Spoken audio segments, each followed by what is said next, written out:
Hello, everyone, and welcome to Seven Continents, One Story. Hi there. So glad you're joining us today. Hey everyone, great to have you here. I'm Niels, professor of history from Sweden.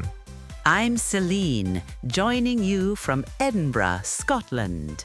And I'm Ethan, calling in from Malta. Together, we explore incredible stories from history across all 7 continents. Every episode brings you a new journey through time. From ancient civilizations to modern moments that changed everything. So let's begin.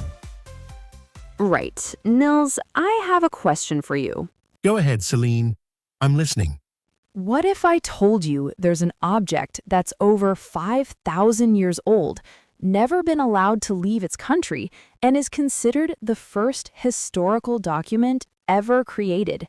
Wait, that sounds so cool. What is it? You know, Celine, you're very good at these mysteries. Where is this object? Egypt, and it's been sitting in the Egyptian Museum in Cairo since it was discovered in 1898. Oh, I think I know what you're describing. And if it's what I think it is, this is one of the most important artifacts in human history. Okay, now you have to tell us. Patience, Ethan. Let me see if Celine can stump me with more clues. All right, listen carefully. This object is made of smooth gray-green stone. It's about the size of a shield, carved on both sides with incredible detail, and it shows a king wearing 2 different crowns. Excellent description, Celine. Wait, why would a king wear 2 different crowns? That, Ethan, is exactly the right question. And the answer takes us back over 5,000 years, to a moment that changed history forever. Let me take you there. The year is 3100 before Common Era. That's over 5,000 years ago. You're standing on the banks of the Nile River in Africa. The sun is rising over the delta. You can feel the heat already building. You can smell the rich, dark soil left by the annual floods. Around you stretches the most fertile land on Earth. But this land is divided. 2 kingdoms, 2 peoples, 2 crowns. Upper Egypt in the south, following the river valley. Lower Egypt in the north, spreading across the delta. For generations, they've remained separate, competing, sometimes fighting, sometimes trading, but always separate. Until one man decided to change everything. A king named Narmer. And what he's about to do will create one of the longest-lasting civilizations in human history. To understand this moment, we need to understand the world in 3100 BCE. The Bronze Age was beginning. In Mesopotamia, the Sumerians were building the first cities. In Europe, stone circles were being raised. But in the Nile Valley, something extraordinary was happening. Hold on, Niels, can you explain what you mean by Upper Egypt and Lower Egypt? That's always confused me. Perfect question, Ethan.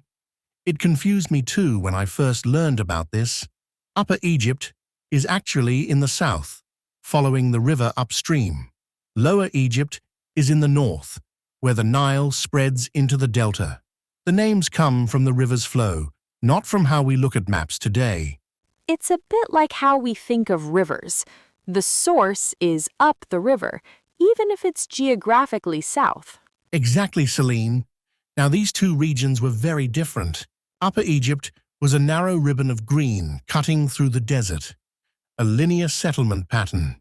Communities stretched along the river like beads on a string. The people there developed a distinct culture. We call it Nakada culture, archaeologically. They made distinctive pottery. They buried their dead in particular ways, and they were becoming increasingly organized, more hierarchical, more ambitious. And Lower Egypt? The delta was completely different. Multiple river branches creating a broad, marshy region. Rich in resources, fish, fowl, papyrus thickets, different ways of living, different connections to the outside world, trade routes to the Levant and beyond. So they were basically 2 different countries?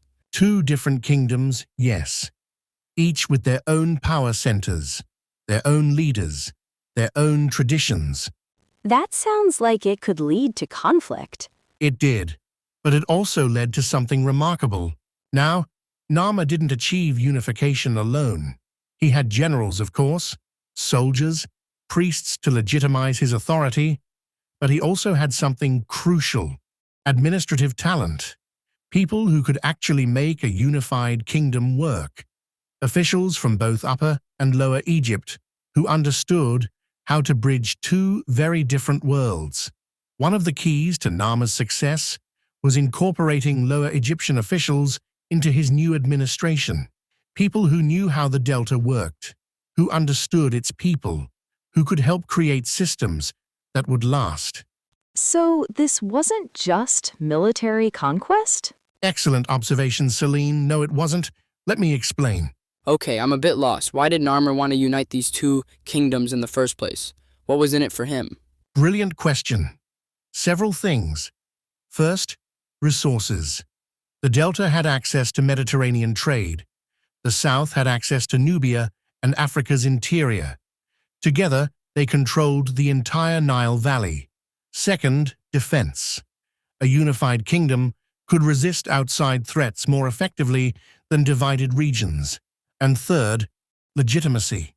Becoming the king who united the two lands would make you the most powerful ruler in the known world. The whole is greater than the sum of its parts. Precisely.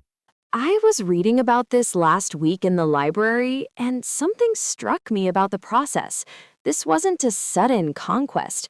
It took decades, maybe even generations of rulers before Narmer finally completed it. Yes. Tell them what you found. There were rulers before Narmer. We find their tombs.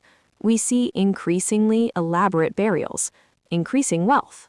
Someone even called Scorpion King appears in the archaeological record.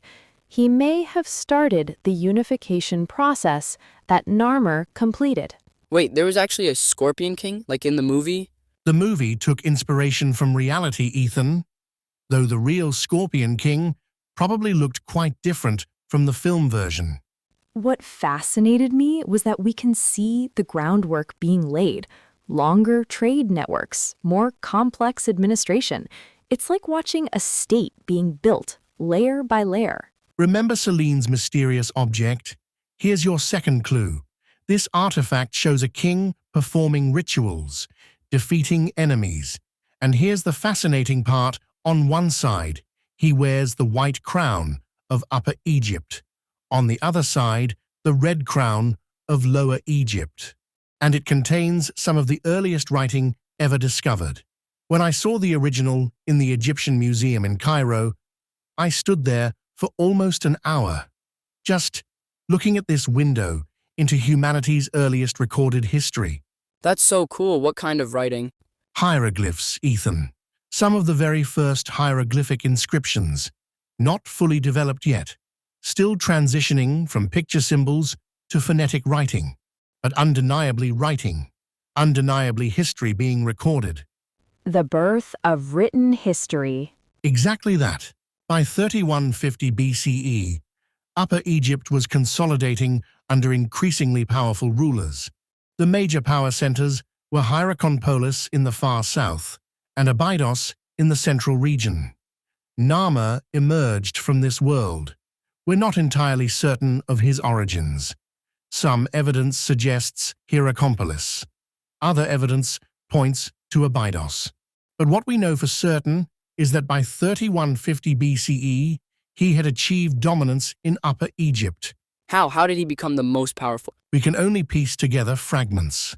Archaeological evidence suggests a combination of military success, strategic marriages, and religious legitimation. The rulers of this period claimed divine authority. They associated themselves with Horus, the falcon god. So it wasn't just about being the best warrior. It was about convincing people you had divine right to rule. Exactly, Celine. Political power and religious authority were inseparable.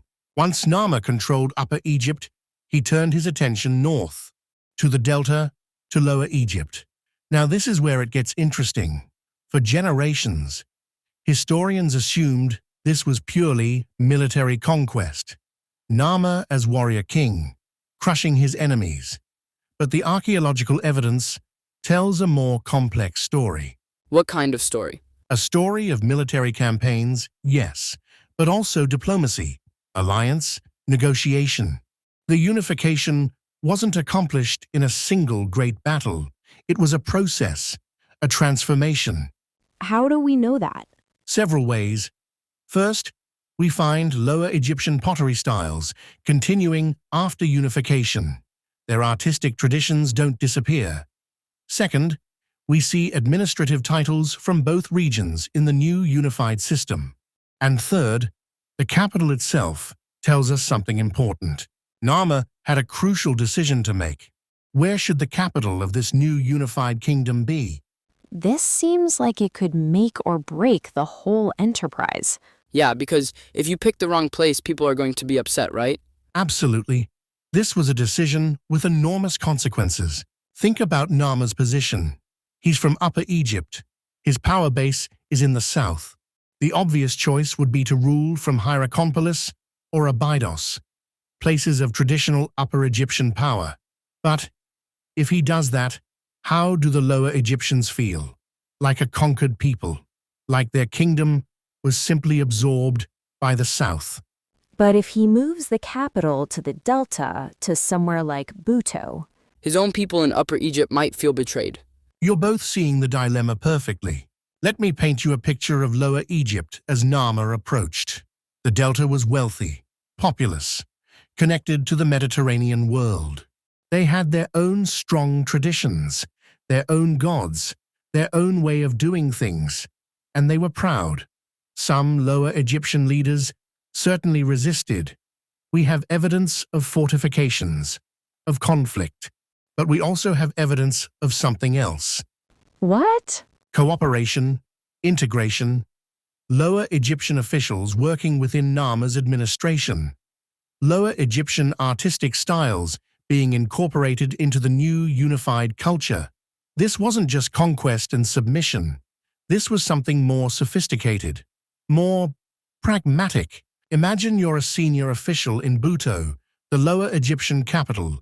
You've spent your life serving the Red Crown, managing trade, overseeing agriculture, keeping records.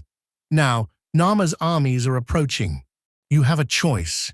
You could fight, resist, try to preserve Lower Egypt's independence. Many did. Some of those battles are depicted on ceremonial objects we've found. Or you could recognize that Narmer is going to win, that the question isn't whether Egypt will be unified, but how. And you could choose to help shape that unification, to ensure Lower Egypt's traditions and interests are protected in the new order.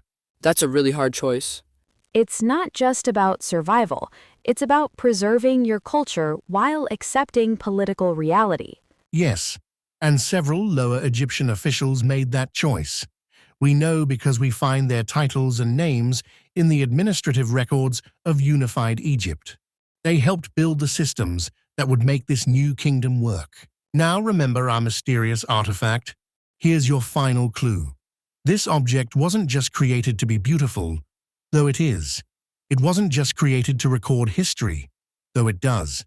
It was created to announce to the gods and to all people that two kingdoms had become one.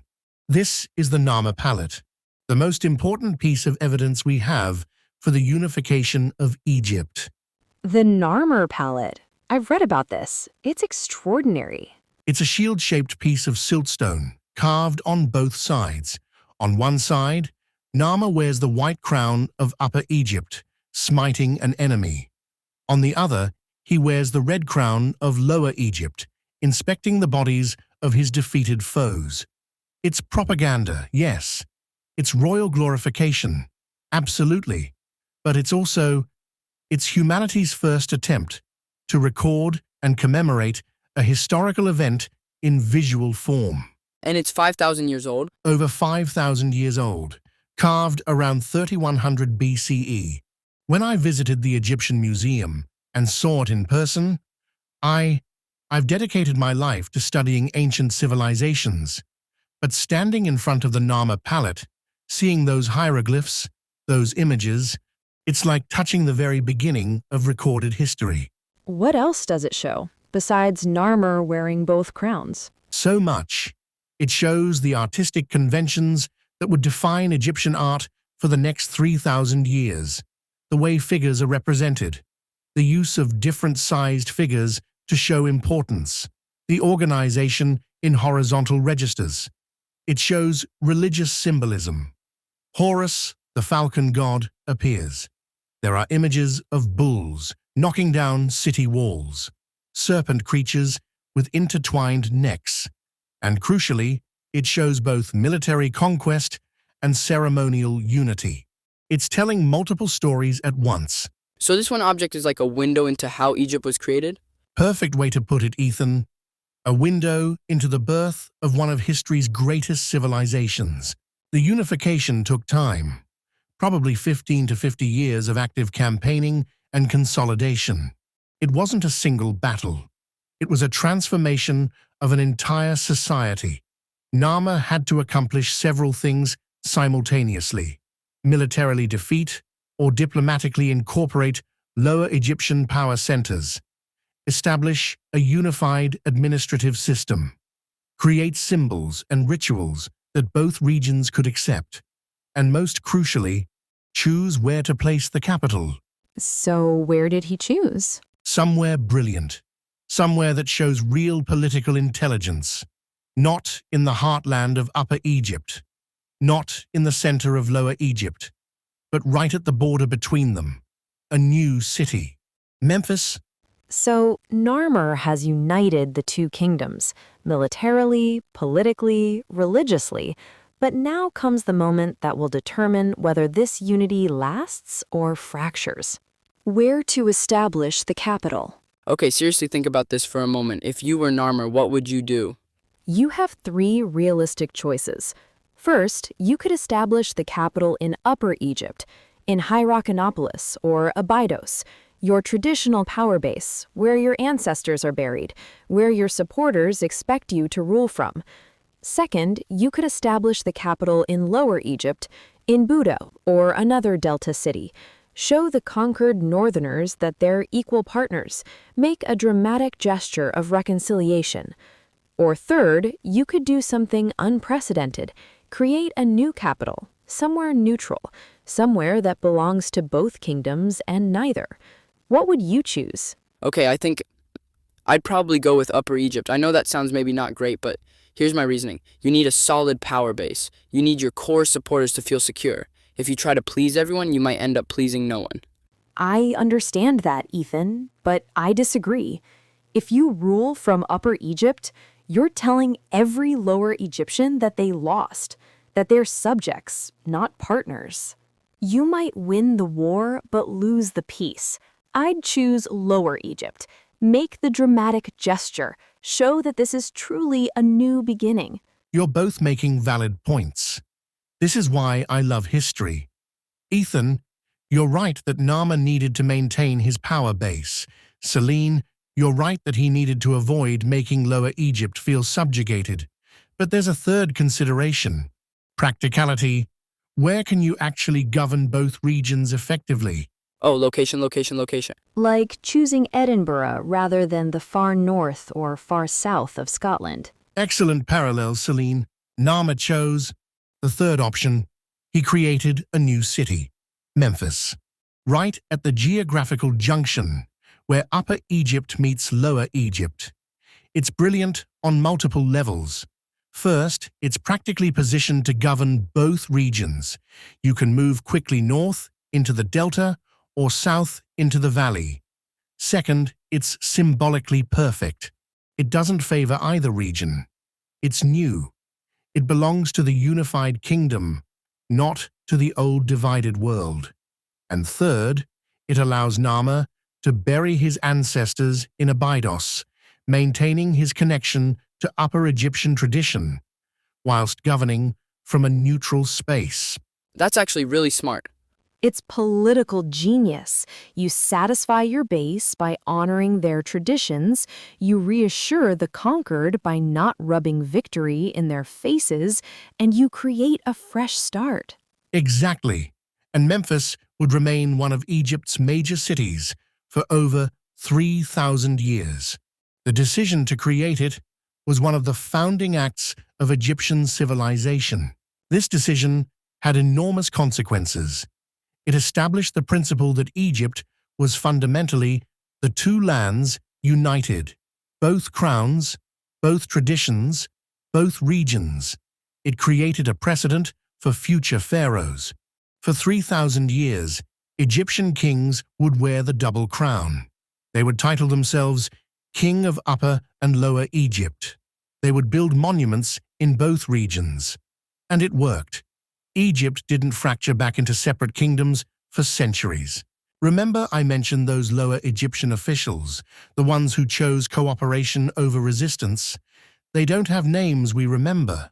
We don't find grand monuments to them.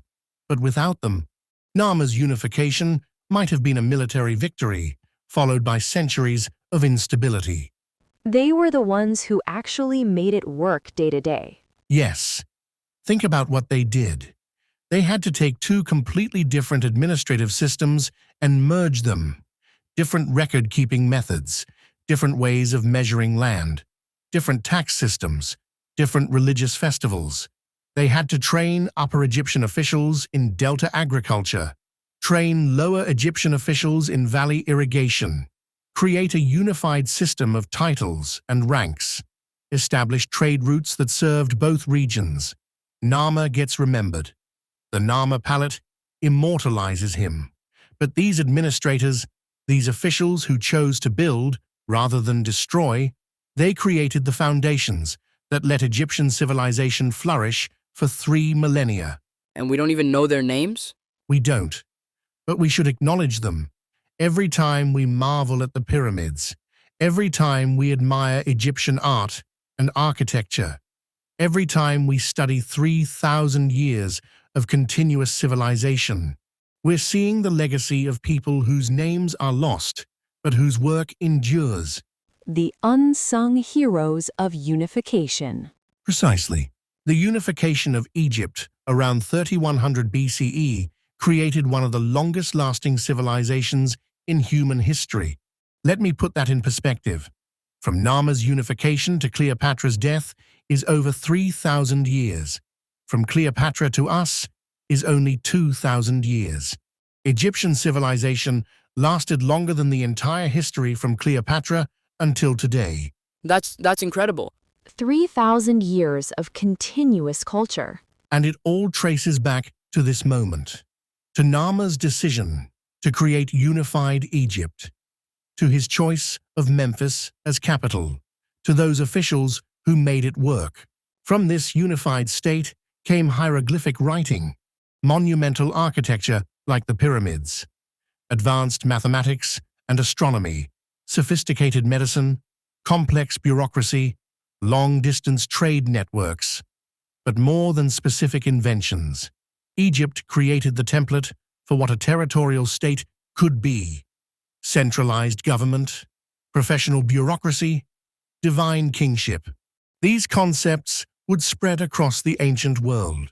And all of it depended on unification working. All of it. If Narmer's unification had failed, if Egypt had remained divided or fractured after a few generations, we might never have seen the pyramids, never developed hieroglyphic writing, never created the sophisticated Egyptian civilization we know. It kind of reminds me of any time countries unite, right? Like when different states came together to form bigger nations. Excellent observation, Ethan. The challenges are remarkably similar across history. How do you create unity without erasing identity? How do you build institutions that serve diverse regions fairly? How do you create symbols and stories that everyone can embrace? And the choice of capital matters. Look at Washington, D.C. in the United States, or Canberra in Australia, or Brasilia in Brazil, all created as neutral capitals, like Memphis. Perfect examples, Celine.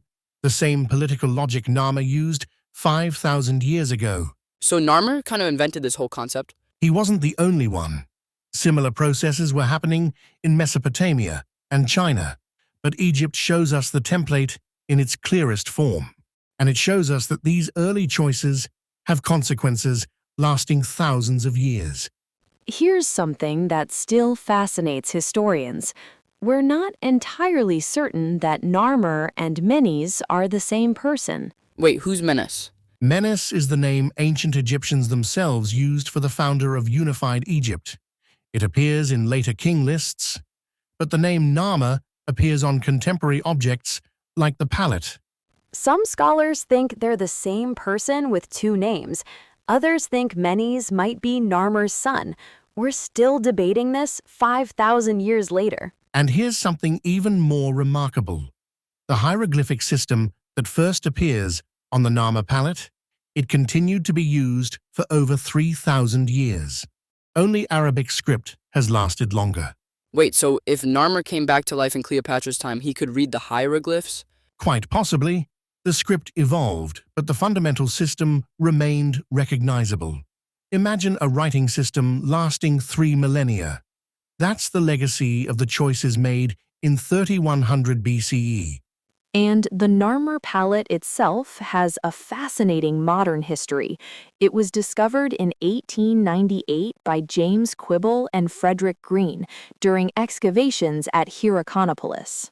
They found it in a deposit of sacred objects at the Temple of Horus, along with several other ceremonial items from the earliest dynastic period. It's been in the Egyptian Museum in Cairo ever since. And unlike Tutankhamun's gold mask, which has traveled to exhibitions worldwide, the Narmer palette has never been allowed to leave Egypt. Why not? It's considered too valuable, too irreplaceable. It's not just an artifact. It's the foundational document of Egyptian civilization, the birth certificate of one of humanity's greatest achievements, and their right to protect it. Some objects are simply too important to risk. So, what can we learn from Narmer's unification of Egypt 5,000 years ago? That lasting unity requires more than military victory. It requires institutions, symbols, compromises, and people willing to build rather than destroy. And that choosing a neutral capital can actually be really smart politics. Both excellent points. I'd add one more. The choices we make in founding moments matter. Narmer's decision to create Memphis, to wear both crowns, to incorporate officials from both regions, these weren't just pragmatic decisions. They set the template for 3,000 years. Foundations matter. The decisions made when creating something new shape its entire future. So, what did we learn today? We learned about the Narmer palette, that extraordinary piece of carved stone that gives us our first glimpse of unified Egypt. We learned about King Narmer, who brought together Upper and Lower Egypt around 3100 BCE, and about his brilliant decision to create Memphis as a neutral capital. We learned about the process of unification, not a single battle, but a complex transformation involving military conquest, diplomatic alliance, and administrative integration. And we learned that some of the most important people in history, those officials who made unification actually work, are the ones whose names we've forgotten. But we should remember them. Every achievement we attribute to ancient Egypt, every pyramid, every hieroglyphic text, every scientific advancement, built on the foundation those anonymous officials created. Remember the scribes. Remember the administrators. Remember the lower Egyptian officials who chose cooperation over resistance. They made civilization possible. You know, when I stood in front of the Narmer palette in Cairo, I teach ancient history. I've dedicated my life to this. I've seen countless artifacts. But the Narmer palette, there's something about looking at humanity's first attempt to record history, to say, this happened, and it was important, and it must be remembered. 5,000 years later, we're still looking at it, still learning from it, still marveling at what our ancestors achieved. That's the power of choices that echo through millennia. And it all started on the banks of the Nile, when one man decided two kingdoms should become one. And created something that lasted 3,000 years. Exactly that. Until our next journey through time, keep history alive.